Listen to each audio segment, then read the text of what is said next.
How y'all doing today? I'm Elon Sure, and I do business funding and consulting and coaching as well. And I do real estate as well. So I'm kind of have my hand in a little bit of this and a little bit of that, but it all surrounds uh, funding and money, right? So yeah, happy to be here. And we all, like I said before, we all can use some more funding. We all can use some more capital, man. So, it was just so perfect for us to really just collide, especially, the first brainstorming session of the second quarter of the fourth month, which is financial literacy and budgeting. So, real quick, man, I really want to kind of go into and really dive deep into what inspired you to take that leap into entrepreneurship, and how did you know, it was the right path for you? Um, Kind of my grandmother, to be honest. She kind of encouraged me to get into entrepreneurship by being an entrepreneur herself, and I kind of watched that growing up. I did the whole college thing, and I got out and did corporate America, got into management and whatnot. But I quickly learned like I wasn't here for the fakeness in the corporate America, and so it just wasn't allowing me to be authentic. So I just wasn't interested in playing all those kind of games with them. So I just decided to start investing in real estate. And um, when I made like my whole salary at closing for the year, I was like, yeah, I'm out. I love it. I love it. I love it. Nah, I mean, and that's how it be, man. When you really find your passion, and once you taste that first blood, really see like, oh, I can actually make a living off of this. I think that's and I think that's something that we all need to. That's a point in time that we all need to really kind of cross. And we really need to embed that seed in, at these young ages. And that's really one of the reasons why we passionate. I'm actually excited about us doing our STEM workshops. Really and really kind of bringing something for all ages, giving something especially for the youth, giving them a platform to really grow their spread their wings and really dive deep into some of these important topics and some of these important subjects in life. And really just sowing those seeds at a young age at the end of the day because they the future. And they got to figure it out, man. So we gotta really sow deep into our future. Real quick, man, I really want to talk about module two, which is marketing research and idea validation. Can you share a surprising insight you discovered doing your market research that kind of shaped your business idea? You said marketing research. Mm-hmm. Yep. Yep. Okay, yeah. As far as marketing research, I kind of, been doing the funding for years, so I already kind of had my hands in it. But what kind of came as a surprise to me a little bit is how many business owners weren't of color weren't like doing the same thing, which was funding themselves, right? Because I had been funding myself before I decided to help others get funding for their business. And so I thought that I could add like great value to the community because I had firsthand experience. And so it was in doing the research, I found that people of color just weren't taking some of the steps that I had been taking to get some of the funding that they need. So I was like, well, I mean, I could provide that for them for sure. No, I think that's I think that's very dope. I think that's you said something that's super important. As far as you funding yourself. You taking those steps for yourself. I think that's where we have similar backgrounds. A lot of these different things that we offer, and a lot of the resources that we have now is from us bumping our heads and going through those muddy waters and building our brand and figuring it out for ourselves. And I think that's really what drove us to really, you know, be able to, build a blueprint for others and, wanting to build a blueprint for others. So, I really appreciate you for that. Real quick, what's some good advice? What's some advice that you would give somebody that was seeking funding for the first time? And how do you think they should go about it? If you're seeking funding for the first time, I'm going to tell you to make sure you know that you're ready to get the funding. What you don't want to do is be ill prepared. So I encourage people to get credit analysis and then get a oh Lord have mercy, I'm having a brain fart. um, God, and have their business analyzed as well. Make sure that the funding that they're trying to get is that they can actually go get it, right? Because a lot of people come and think they can get funding and they're ill prepared and then they're disappointed, right? And so you don't want to get disappointed by having an expectation of being able to go get funding. Make sure that everything is in compliance. So that's the word I was trying to find when I had the brain part was you want to do a compliance analysis on your business, and then you want to do an analysis on your credit as well, and make sure that everything is lined up so that you can get the funding that you need. nah, that's the key word, compliance. That's the key word for the day, compliance. Let's get Mhm. it. Let's get it. Thank you. I love it. I love it. So real quick, we love to talk about financial literacy and budgeting, right? This is like I said, this is module 4. This is the time for it. How did you approach or how do you approach budgeting for your business, and what strategies do you use to ensure financial stability? Yeah, for me, I secure a lot of funding for my business. I don't use my own personal funds. So I take the bank's money and use the money to make more money, right? And as far as budgeting, um, I have a plan, right? Of course, and so I work my plan, and I may secure like 100K, right, for my business, and I may need to put 25K into a growing pain, and I'll take that 25K and leave the 75K, and then collect data for a quarter, right? And see if I need to dump more money into that growing pain because something's happening, or if I need to pivot into another portion of my business. So definitely, I would say if you're trying to budget for your business, I would say don't use your own money. Use the bank's money if you can. If you can. PM. Yeah, don't use your money. You might even have it, right? You might even have a good 50K you saved up or something like that. But take that 50K that you saved up and then kind of like almost borrow against it, right?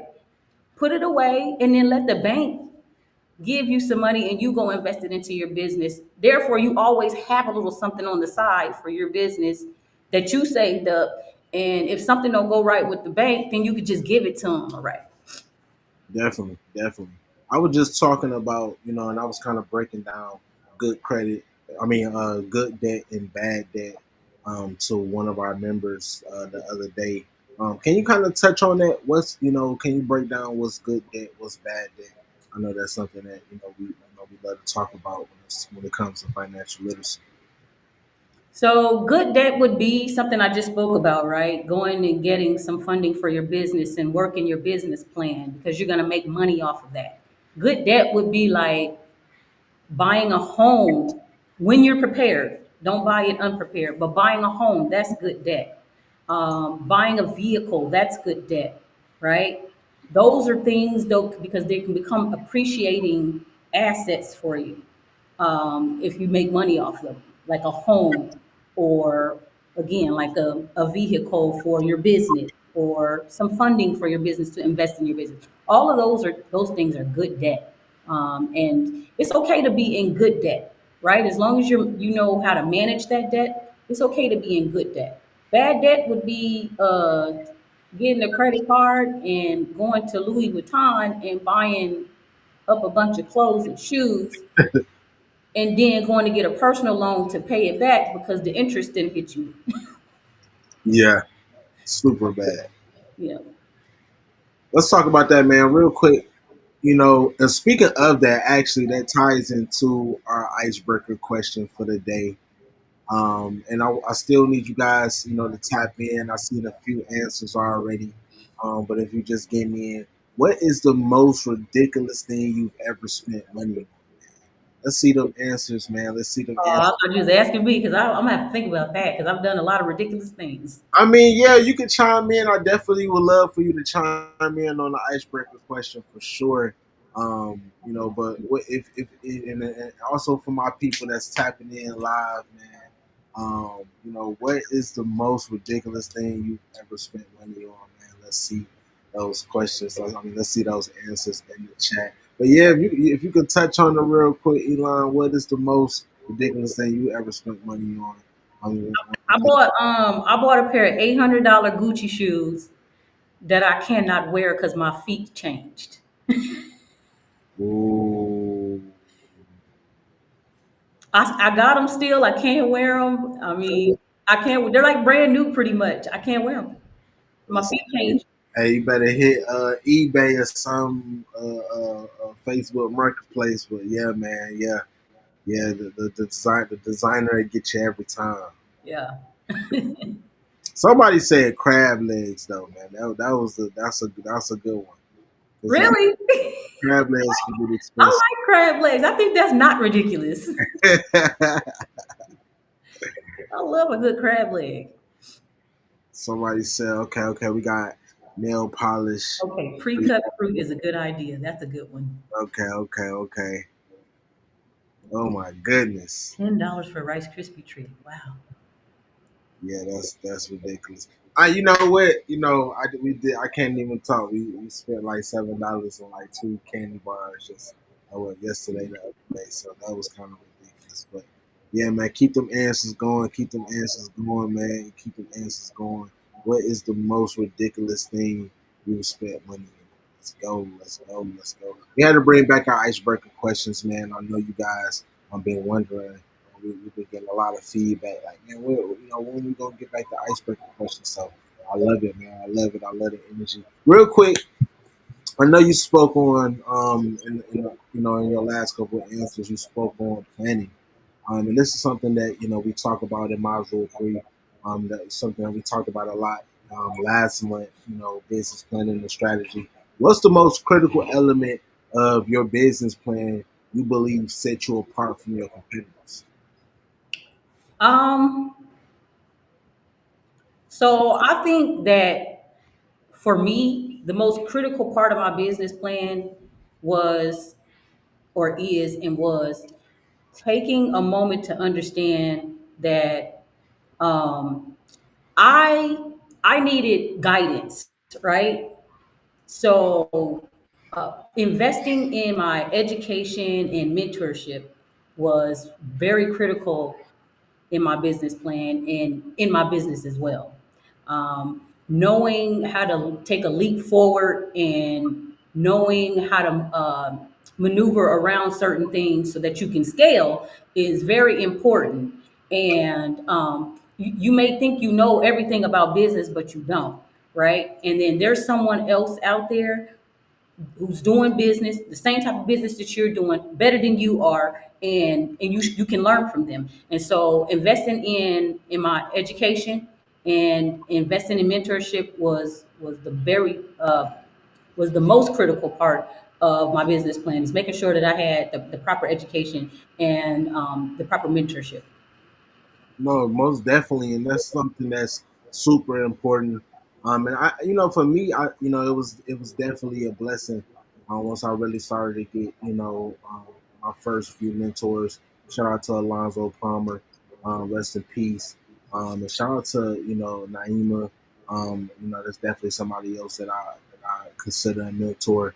In my early entrepreneurship days, that really, people that really didn't have a problem with sharing knowledge, sharing real life, experience, I think that's super important, and it really changed a lot of aspects, of my career. And that's something that we try to give our members as well, with our mentorship programs, and linking them up with different advisors, and giving them that solid foundation. That's really what it's all about. Having your village, super tight. Um, but hey, somebody in the chat, actually, speaking of our members, one of our members actually said, "What size are those shoes?" There are 38. I think 38. Hey, hey, I you let might them go have. for a 250. You feel me? Let's get it. Let's get it. Let's get it. Hey, man. Sometimes it be like that, man. Let's keep them answers coming too, man. Let's keep them answers coming real quick. For today's icebreaker question, what's the most ridiculous thing you've ever spent money on, man? Let's see them. Let's see them answers. Because sometimes, we all be feeling like we all, it's just us, but we all in the same boat. We all doing the same thing, making the same mistakes. Um, and really having some of the same challenges for the most part. So it's always good for us to see that at the end of the day, man, and move like a mob. We all moving like a village at the end of the day. So I love that. I love that you brought up mentors. I think that's super important. Who's some of your mentors that you really took to? So starting off very early in my career, I can't even remember the dude's name. It was so many years ago, but a gentleman, older guy, Caucasian male who I just don't remember his name, but he was pivotal in turning my life around and getting me into real estate. And then I have some more mentors that I'm dealing with now. So I deal with Solomon Woods and Darrell Gray, and he's a great mentor as well. Another mentor, Herman Dulce. He's a really good mentor as well. And so, yeah, those are a few guys that I deal with. I wish I could say that I have some female mentorship going on, but come on, ladies, what's up? Man, let's get it, man. Let's get it. And that's so crazy that you said that. Because to be honest with you, I feel like over the year or these last couple of years, I felt like the females have just been dominating the business space. It's so crazy. Most of our members are female. So yeah, man. Maybe we can get you linked with one of our members, man. I'm pretty sure. We actually have another one of our members, CC. She's actually a great person, to really just give you a lot of guidance and a lot of input, a lot of firsthand guidance. She actually down there in Georgia as well. Shout out to the Natural Way 365. My family, this been my family for a minute for sure. Let's go, let's go, let's go. I love you.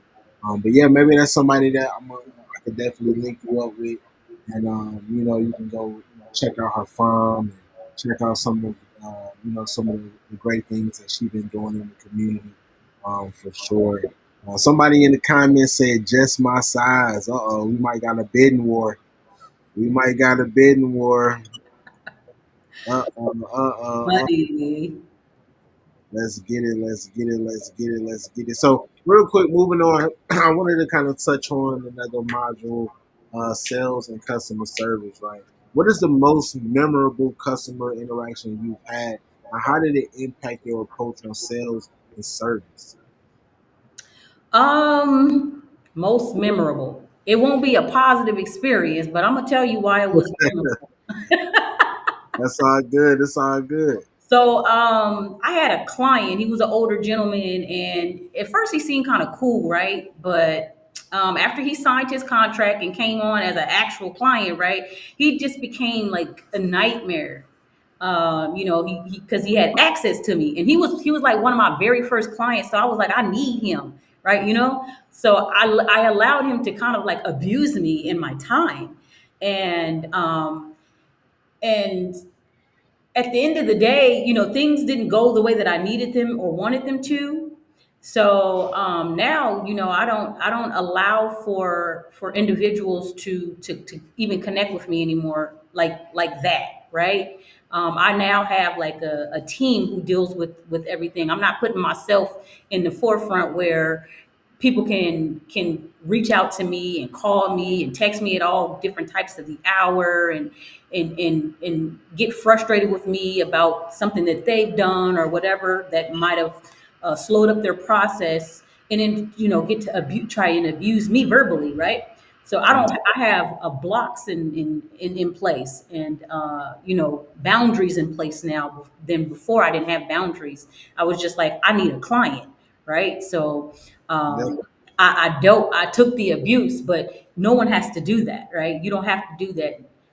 And I just want to say that to any and everybody. Like, even if it's your first client, if they're treating you like that guy treated me, drop him. Yeah. That's what I should have done. I should have dropped him.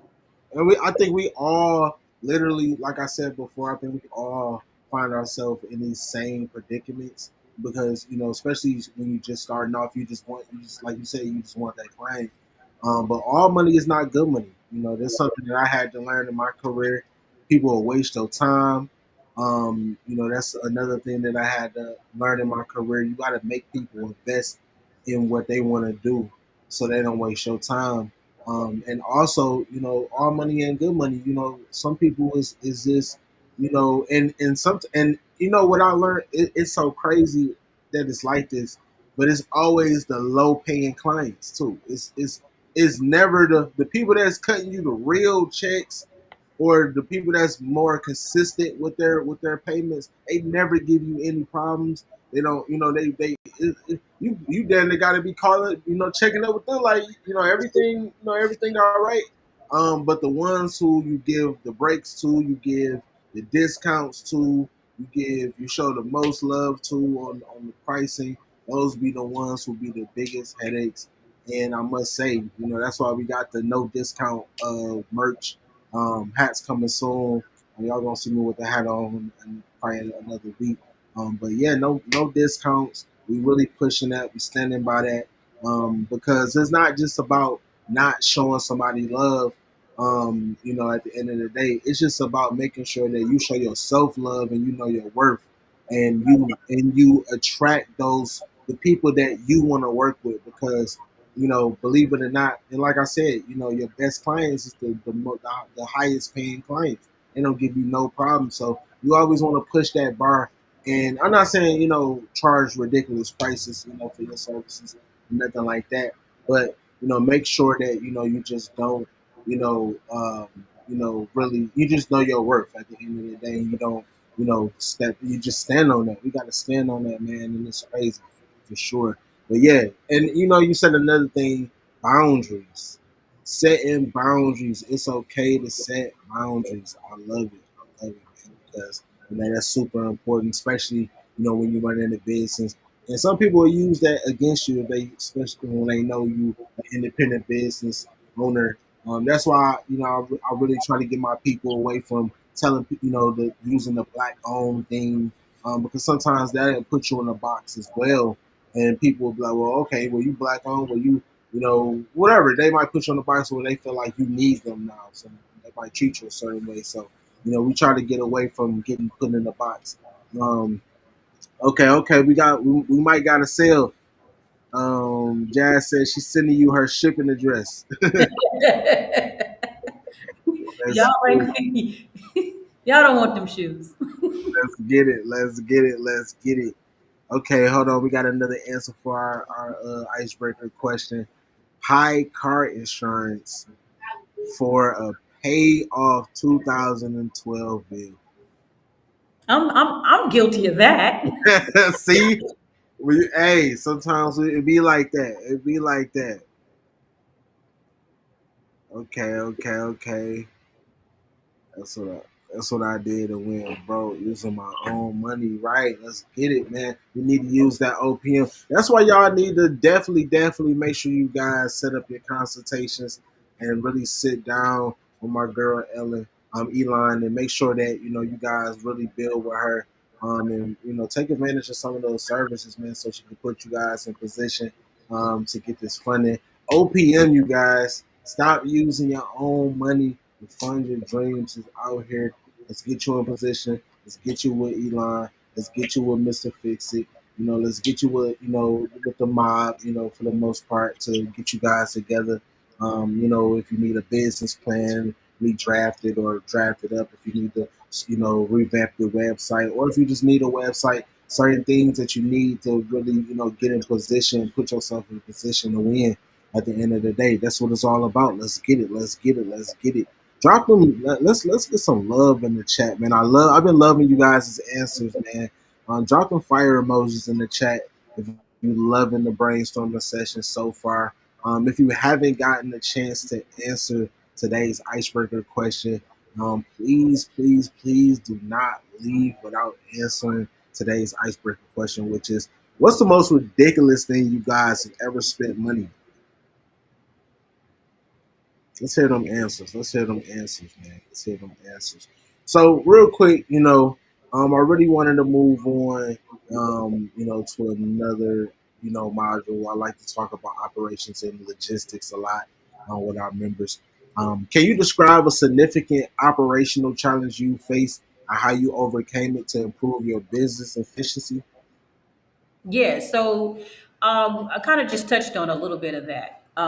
So me inserting myself way too much into my business, allowing myself to be so accessible. So I hired a team, and they come fully trained, and they pretty much run the business in the background for me, so that I can focus on scaling and doing stuff like what I'm doing right now. Right? I mean, I could do that before, of course, but now I have the time and the availability to move about and be able to generate and drum up business for my corporation, and get these calls and appointments going for my team so that they have something to do because I'm paying them, right? And then they do all the closing and the fulfillment and everything for me, so it allows me to focus, on the social media, on the podcast, on the speaking engagements and the networking engagements and things of that nature.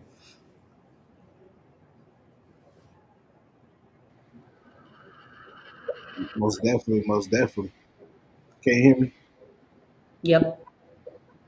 Most definitely, most definitely. So real quick, I really want to talk about, key factors when it comes to scaling and growth.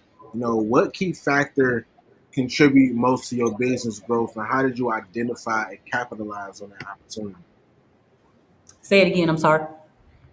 So I said, so what key factor contributed most to your business growth, and how did you identify and capitalize on that opportunity? Okay. Yeah. So again, me being so accessible to clients and not being able to focus on the more visible parts of my business, like the social medias, the speaking engagements, the webinars, and the networking engagements, drumming up business, and things of that nature. That was a key factor for me, and it allowed me to be able to grow exponentially, to be more visible, and to attract more clientele, right? Because when you're doing all the work, and you're doing the social media, you're doing all the speaking engagements, and then you gotta talk to the client, consult with the client, and fund the client, and then do the all the fulfillment and whatnot. When you're doing everything, it's exhausting, right? It's exhausting, and you can get burnout. So it doing that allowed me to be able to free up some time to focus and grow my business, right? So I can focus and scale this business to the next level, take it to the next level. And then adding on other services was another thing, right? So not just funding, right? So we also do credit repair and We also do business formation. We sell age corps. We do so much, so it allowed me to be able to put more into my business and offer more services and bring more clients on. Man, that's super important. That's super important. I don't think people really understand the importance in having, a structure and having a team to really fit that structure as well, so you can really scale your business and don't burn yourself out. I've seen it over and over again because I think we only really focus on getting clients, but I've seen it on the other hand where businesses have gotten too many clients, and they wasn't able, they didn't have the right structure, and the right, components in place to handle the boatload, and they wasn't able to really scale their business, and instead they got burnt out. So I think that's a super gem, um, to really highlight for sure. Drop them gems in the chat, man. If that was if that really hit home for you, and if you're a business owner in the chat, man, make sure you guys don't forget to drop your websites, and drop your LLCs, man. I want to see what type of businesses you guys have, and if you guys need any resources or services, make sure you guys reach out to us so we can guys can get you connected with the right people and the right resources for the most part. This is what we do this for, you guys. For you guys, we do this for you guys at the end of the day. So it's always good to bring our community together, share resources, share knowledge, and share these moments like this. Um, I don't want to hold you up too much longer, but real quick, how has your mindset evolved as a leader, and what practices do you incorporate to maintain a positive spirit? Um, my mindset has always been one of a believer in myself and my abilities. So it didn't matter if I was new to something or not new to something. I always just thought, for whatever reason, I was gonna figure out and I can get it. So basically, my mindset has to stay positive in order to create more positive outcomes in my life. And some of the things I do is, never giving up, staying consistent. Um, I do, prayer or meditation. I like to eat well. That's very in exercise. That's very important to making sure that you can keep a good mindset, and taking care of yourself. Right, focusing on the things that make you tick, or make me tick, I should say, but also make you tick is right. Focusing on those things that make you tick and catering to those things, because if you don't take care of yourself, then you can never shift your mind. If you're not making sure you're good, your mind can never go where you need it to go. You have to focus in on you and what's best for you as well. And it's not a selfish thing, just so you know. A lot of people think that that's being selfish, but it's not being selfish. It's being selfless, because the more you're energized and the more energy you have to give, the more you can impact individuals. Mindset over mind. For real, I think mindset is everything. We've been talking about this every single week. Especially tapping on meditation. This is something that's been really coming up every single week. Every time I ask this question, it's been coming up, and I think that's why I love. That's another thing I'll talk about as well that I love about these brainstorming sessions, touching on some of these topics. Talking with individuals like yourself from all over. We've been having, people in different industries, different backgrounds, different cities, different states, different countries, and I touch on these same topics, the same questions, and we get the same answers. So that's just confirmation. There's so much confirmation when it comes to these brainstorming sessions, and coming, when it comes to building with beautiful people like yourself, and just people that's willing to share knowledge at the end of the day. So, hey, let's keep on, let's keep on motivating. Let's keep on going. Jazzy Pooh said, makes me want to revamp my side business. Let's get it, man. Let's get it. There you go. hey, let's get it. We'd love to have you, within the community. We'd love to have you in the mob community. We got a lot of resources, and we like to have fun too. We move actually. We move like a family. Just because you master your business, that don't mean you don't want to have fun.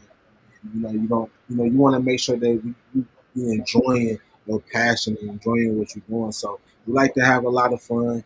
We got a lot of fun events and activities coming up. Um, and we like to connect, with good people, like-minded people. So that's what it's all about. Real quick, Elon, let them know where they can find you and what you got coming up next. Real quick. Actually, I'm doing an event. If any of you guys are in Dallas, Texas, I'm doing an event this weekend at the Cut and Fed Barbershop.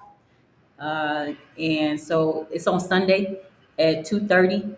And you can find that information on my social media at Elephant, ELEFIN underscore funding. So that's my Instagram. And I'm Elephant Funding on TikTok as well. But yeah, I have the Instagram and TikTok is the best way to get in touch with me if you're trying to communicate or if you need something or just want to ask a question or you need a service or whatever, you can hit me up there.